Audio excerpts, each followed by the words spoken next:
the example of Muhammadur Rasulullah sallallahu alaihi wasallam. Did he ever hold anyone's past against him? Never did.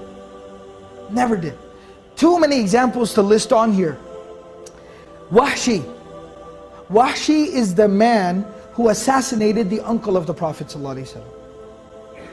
The death of the uncle, the murder of the uncle, the mutilation of the body of the uncle of the Prophet ﷺ is one of the moments in his life where the Sahaba say, it was one of the few times where we saw the Prophet ﷺ in such profound pain. Like he was crying. He was so deeply hurt that when they came back into Medina, the Battle of Uhud, many Muslims had died on that day. And he could hear different family members crying when they were receiving the news of the death of their family member. The Prophet ﷺ started to cry as they were walking into Medina, and he started to say, today there is somebody crying for everyone who's died. But there's nobody crying for my uncle, because my uncle's own family was the one who did this to him. That's how much pain he felt. But the man who carried out the assassination, the hit on Hamza radiallahu anhu, Wahshi, not only does the Prophet ﷺ not hold a grudge against him, but the Prophet ﷺ is the one who is having letter after letter after letter sent to Wahshi. Tell Wahshi to become Muslim. Tell Wahshi to change his life. Tell Wahshi that he should accept Islam. Tell Wahshi that Allah will forgive him.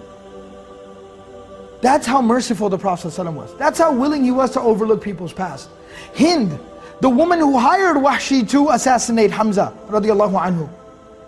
And after he goes to her and he tells her the job is done, she goes down into the battlefield, she walks up to the dead body of Hamza lying there, she pulls out a dagger, she cuts his ears, his nose and his tongue out, strings them up and keeps them as a souvenir. This is a woman. She then takes the dagger, puts it in his body, rips his body open, pulls out his internal organs and mutilates his body. This is a woman.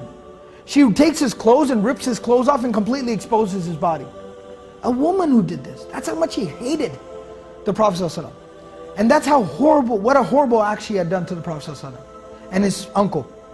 But on the day of Fatih Makkah, the Prophet ﷺ doesn't do anything to her.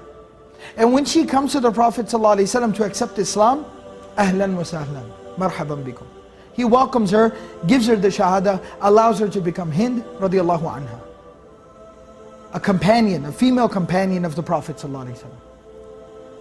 And the stories go on and on. Ikramah, the son of Abu Jahl, same thing. Khalid ibn al-Walid, the architect of the killing of dozens of Muslims on the day of Uhud. All of these people, they were embraced with open arms. And they were made to be close to the Prophet ﷺ, and he accepted them as they were. And that's not only, those are people that did something against him, even people who were just bad people in society. The Prophet ﷺ embraced him with open arms.